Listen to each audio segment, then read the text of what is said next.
Welcome to the second part of Chapter 10. Here we will continue discussing groups and teams and how groups can evolve into high-performing teams. One of the key variables within a team are norms. Group norms. What are norms? Norms are unwritten rules regarding acceptable behavior. Norms can regulate people's behaviors when people buy into the group norms and behave accordingly. For example, we have norms in the classroom that people raise their hand if they want to participate rather than yelling out the answer. We have norms regarding dress code. For example, the College of Business has very different dress code norms compared to other colleges. So social norms or team norms are not written rules. There is no clear punishment for violating norms like there is punishment for violating rules. But norms can still act as a behavior regulating mechanism when people seek to adhere to group and team norms. Norms are very frequently set by team members themselves. Team members might have norms regarding meeting participation. We might have a norm that everyone participates in a meeting, and if you cannot attend a meeting, you need to communicate clearly why you cannot attend. We might have norms regarding communication during team meetings, that we can disagree, but we cannot be disagreeable, that we can address conflict, but it does not have to become dysfunctional. We can have norms regarding punctuality and when people show up to meetings.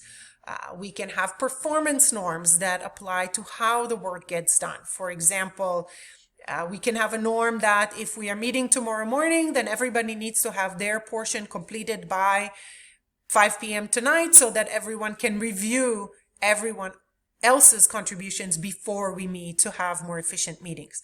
So group norms can be quite diverse and can apply to all kinds of behaviors, from punctuality to performance to communication style to dress code. They can be quite diverse, and they're very frequently set by the team members themselves.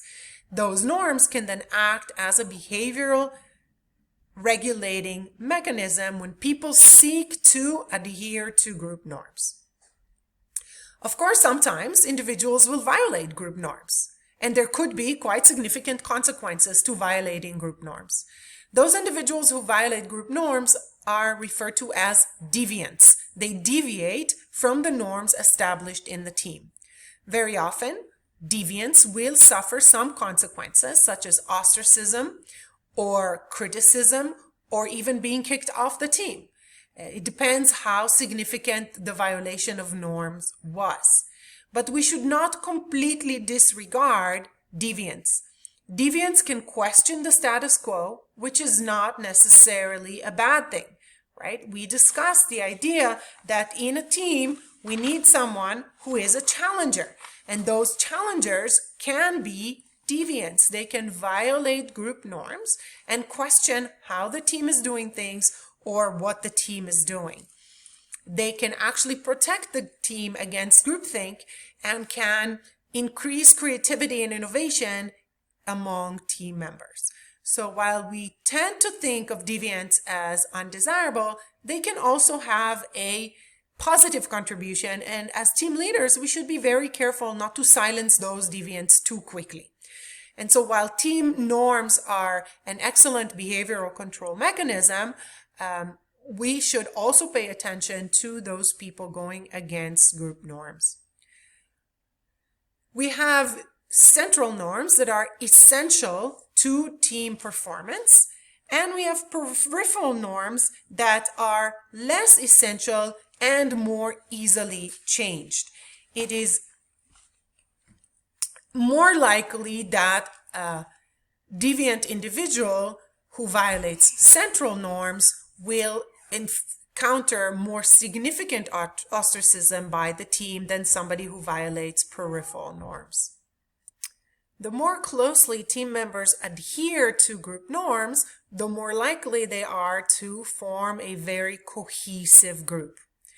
Cohesive groups can be very high performing. In cohesive groups, people voluntarily conform to group norms. They behave according to the norms that the team set for itself. Highly cohesive teams or groups tend to be very tight-knit and very supportive of each other. They tend to have higher levels of trust and experience much less conflict.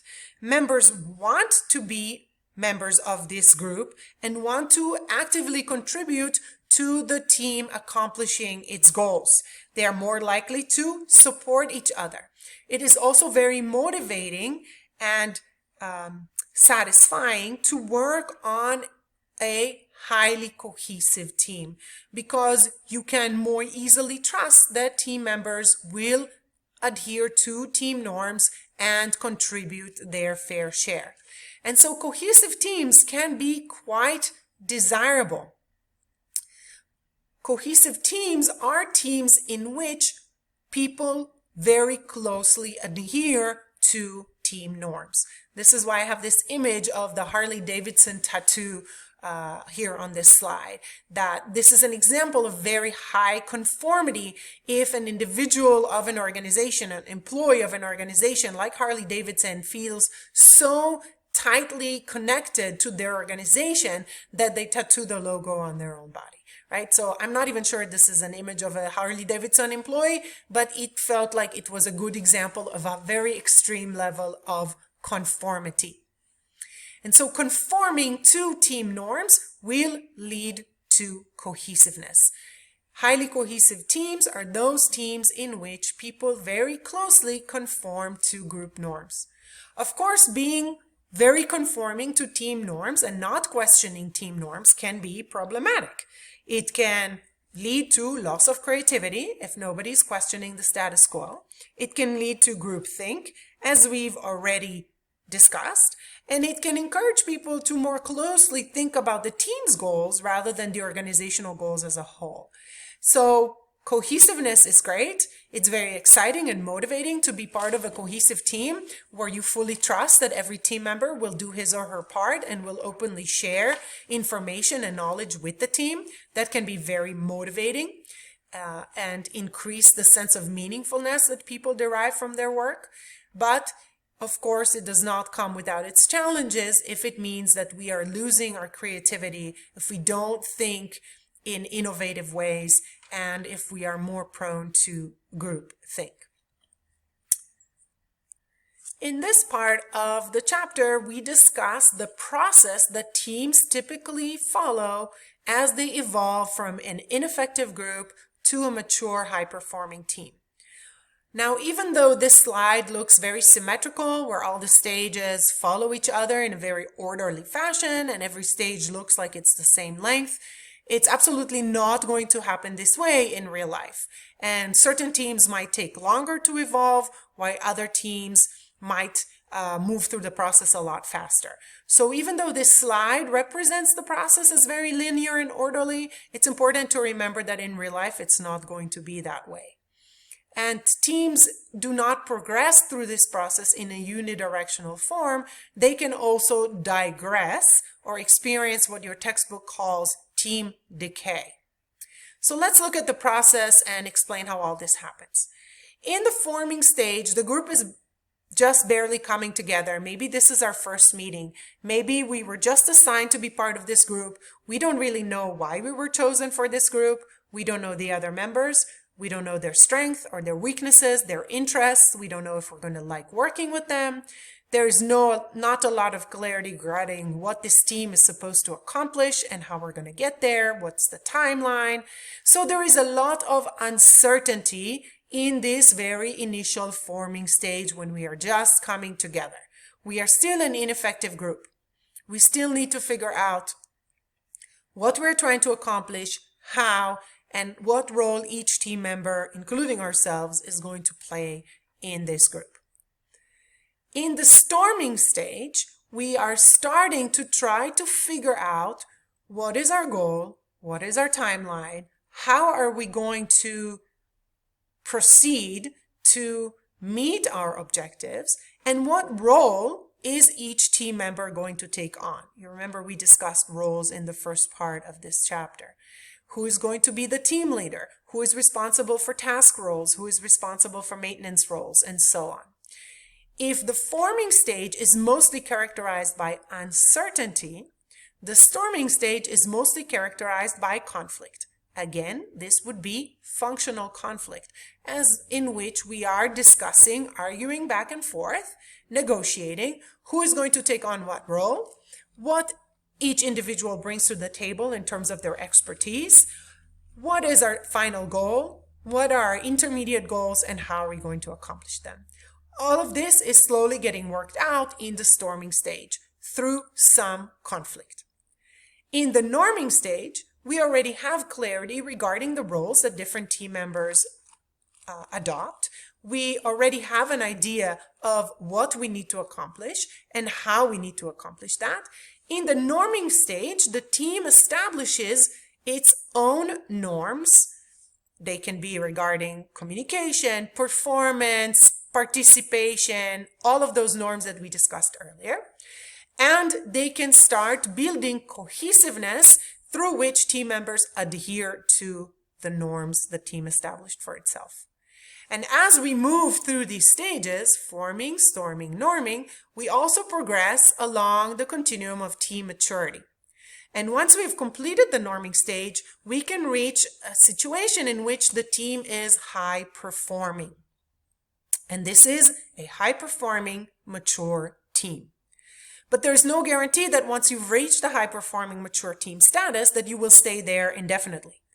Team members might lose interest with time in what the team is doing and might drift away and reduce their commitment to the team, which means we are experiencing team decay and we might need to go back to forming, storming, norming. We might, as a high-performing team, experience some turnover in team membership, maybe people leaving, they are replaced by other organizational members.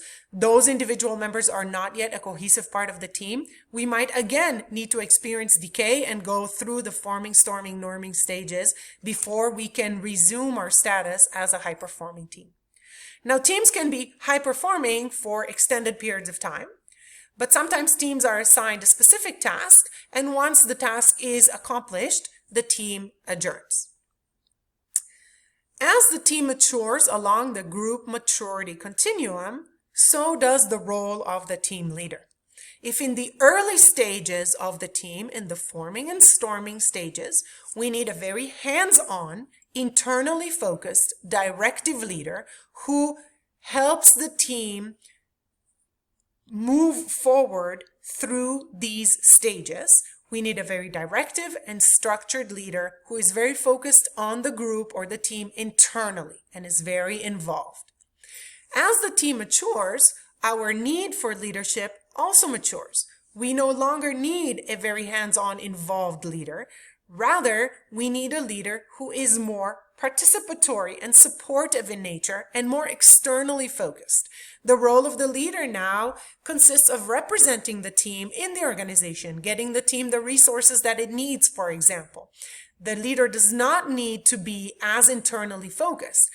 As a matter of fact, a very directive and internally focused leader in a high mature team could be very frustrating for team members. So a high-performing, mature team needs a leader who is more supportive, hands-off, more externally focused, and acts more as a coach rather than a director. Some of the variables that will help us create high-performing teams are giving the team a sense of urgency, meaning having specific deadlines with the team to focus on. We need to select members for the team based on their skills, not personality, not who our friends are, but rather who has skills that complement our own. We need to give teams the time to work through the forming, storming, norming stages.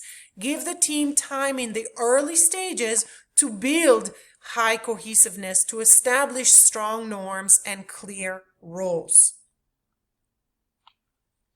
We cannot expect a group of people to develop into a high-performing team overnight. This process can be quite time-consuming. Organizations tend to use teams for all kinds of purposes, and we're likely to see different types of teams that organizations use. A top management team is typically made up of senior management and is very often going to focus on the big picture. Senior leadership's role is to look outside the organization and identify opportunities and threats, and then try to respond to them based on the organization's internal capabilities, strengths, and weaknesses. And so a top management team can very often have a more visionary nature to it, where team leaders focus on setting the vision for the organization by assessing internal strengths and weaknesses and external opportunities and threats. A project team very often will be used to advise senior management. Maybe we assign the project team a specific problem, and we staff the team with different experts who can inform our decision-making process. So project teams very often advise management on recommended practices. A cross-functional team can also be a project team, but can also be a process improvement team. So there can be overlaps here. Essentially, a cross-functional team is a team that has members from different functional areas of the organization. Someone from manufacturing, somebody from quality control, somebody from consumer relations, somebody from marketing or advertising. So a cross-functional team will have members from different functional areas of the organization that will enable us to make a decision taking multiple perspectives into consideration, right? So a project team can be cross-functional. A process improvement team is a team that looks at different processes within the organization and looks at ways in which we can improve those processes. And it can be a manufacturing process, but it can also be a service delivery process or the process of service given to consumers post-purchase. So there are lots of processes in the organization, and very often Lean Six Sigma is used as a tool to enhance process improvement. And again, a process improvement team can be a cross-functional team where we bring people with different functional expertise to the table to better inform our decisions. A self-managed team is a team that essentially absorbs the responsibilities of supervisors into the team and makes decisions for itself. For example, a self-managed team can decide to hire a new team member, or can decide that new equipment purchase is necessary for the team to be able to complete its job. So a self-directed team is a team that essentially manages itself without supervisory intervention. This can be very efficient, very motivating. People have a heightened sense of control over their work outcomes. If you remember, we discussed lack of control is a stressor. And so having more control can enhance the experience in a positive way and can make work a lot more motivating because people feel that they have an impact on how the work is done. Of course, a self-directed team also needs a lot of training. If we want people to be able to hire new team members, we have to train them on how recruitment and hiring is handled and how we can make sure that the selection process is free of bias and discrimination. If we want team members to make decisions regarding purchasing new equipment, they have to understand return on investment principles and cost management within the organization, understand how to work those into a budget, for example. So self-managed teams can be very effective. They can enable us to accomplish more with less resources if we can eliminate a supervisory level and integrate self-management into the team. But of course, they also need to be accompanied with a lot of training. A final team that is becoming increasingly popular in today's organizations, thanks to information technology and communication technology, are virtual teams. Essentially, virtual teams are teams that meet virtually, meet through information technology, like a Zoom conference call, or like a teleconference call, or through shared Google Docs platforms, for example. Those are virtual teams. People who don't meet face-to-face, but still work together to accomplish a shared goal. Of course, virtual teams have great advantages. We can collaborate with people regardless of where they are. We don't need to spend time and money on travel in order to be able to collaborate with those people. We can collaborate freely and easily with very low cost with anyone around the globe who is willing to work with us. So we can have access to experts regardless of their location. We can save a lot of time and money by not having to travel. A virtual team can enable us to do things that would not have been possible otherwise. Of course, virtual teams also represent some challenges. We are limited by what the technology can do and whether it works well or not. We are also limited by time zones. If I'm trying to work with someone in China, China and the US East Coast have 12-hour time zone difference. That means that I can only work either very early in the morning or very late at night if I want to be available during the Chinese workday hours. And so virtual teams can create some challenges for employees because, again, they create blurring of the lines between work and personal life. If I'm required to work at 6 a.m. or stay up until 10, 11 p.m. so that I can be available during the work day in a different country that's in a different time zone. So that's a challenge represented by virtual teams. Another very important challenge is that virtual teams make it hard for team members to build reciprocity and trust. When team members meet face-to-face, they have the opportunity to socialize, go get a meal together, go to happy hour, talk about non-related work things, and really get to know each other and establish this reciprocity and trust. And this becomes very difficult to do on a virtual team. And so virtual teams do face the challenge of building reciprocity and trust. And a lot of researchers were very curious about this because virtual teams are becoming increasingly popular. And so researchers wanted to know, are virtual teams as effective as face-to-face teams? Because if they are, this could mean that we can save a lot of time and money if we don't need to travel to meet with each other face-to-face. And so when researchers looked at that and they compared purely face-to-face teams to purely online teams, virtual teams, they found that the output of virtual teams lagged behind those teams that were able to meet face-to-face. That purely virtual teams were not able to develop the same levels of participation, and that participatory decision-making was not as common on virtual teams as it was in face-to-face teams. They also tend to have higher levels of conflict. So it seems that face-to-face teams are superior to purely virtual teams. But what about mixed teams? What about teams that meet virtually most of the time, but have the opportunity to meet face-to-face here and there? And research demonstrates that those teams are just as effective as purely face-to-face teams.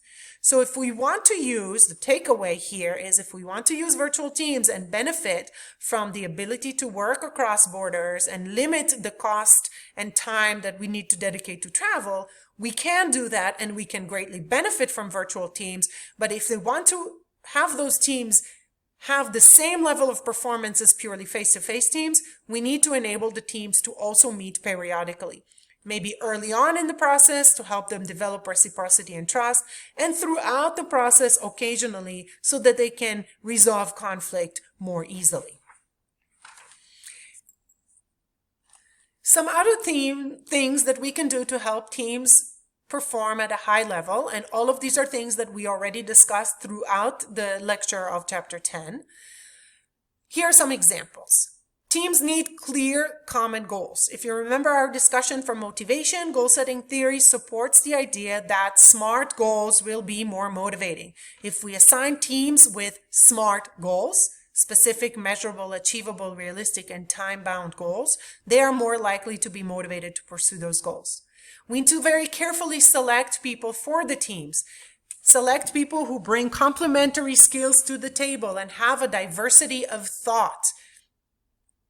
We need to allow teams the necessary time to establish team norms and build trust. Adherence to shared norms is going to drive mutual accountability and going to help teams establish stronger levels of trust.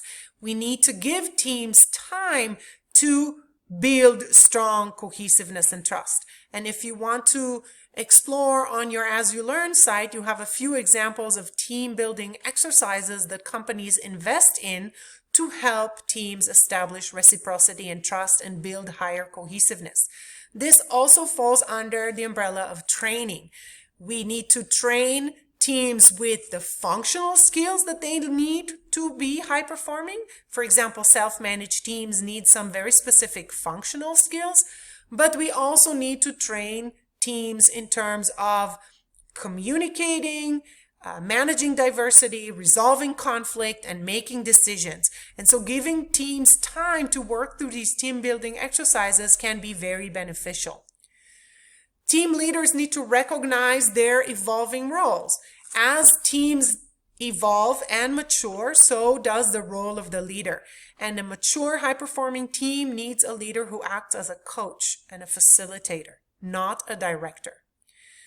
Another form of training that teams can benefit from is managing team conflict. How do we resolve conflict? How do we disagree without being disagreeable?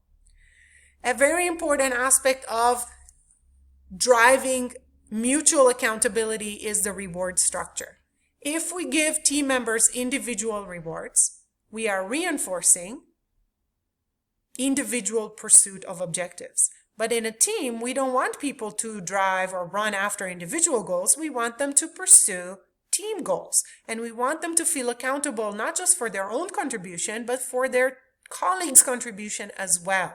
And so if we can combine individual rewards with team rewards, we will be reinforcing those desirable behaviors and driving team accountability.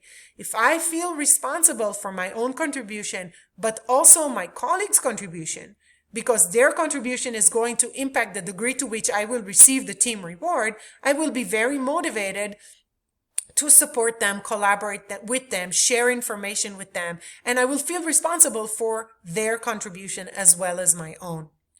Of course, if organizations want to use teams, they have to implement some structural changes. If we want to use self-managed teams, that means we are eliminating a level in the organizational hierarchy where the responsibilities of the supervisors are integrated into the team. And so some structural changes are, of course, also necessary. And if we're able to implement those structural changes and balance individual rewards with team rewards, we are going to be able to create a more collaborative organizational culture in which team members feel the desire and the trust necessary for high levels of collaboration. As a final note, I mentioned multiple times throughout this lecture the importance of trust. Trust is the degree that someone believes that another person will not act opportunistically. If I trust you, I believe that you will not behave in ways that will benefit you at my own expense. And so, of course, in teams, we need to have the ability to establish trust among team members. And so the organization plays a role here, as do team leaders, as do team members themselves. For example, the reward structure. If we have team rewards, we reward cooperation. This is a way in which the organization can create a climate that is conducive to trust. If we equitably and fairly distribute rewards within our organization, again, we are more likely to create a climate that is conducive to trust. Team leadership needs to practice open communication, clearly communicate to team members what are the goals of the team, what are the challenges. They need to have integrity, walk the talk, so to speak. If a leader says that he or she is going to do something, they need to follow through if they want to be able to generate trust within the team.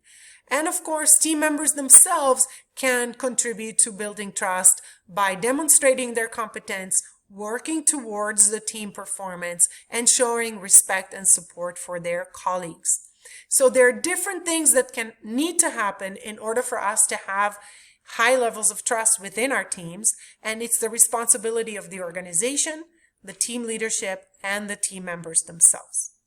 So hopefully you have a better understanding of how teams can contribute to organizational performance. And as always, if you have questions or would like me to elaborate on something, please reach out.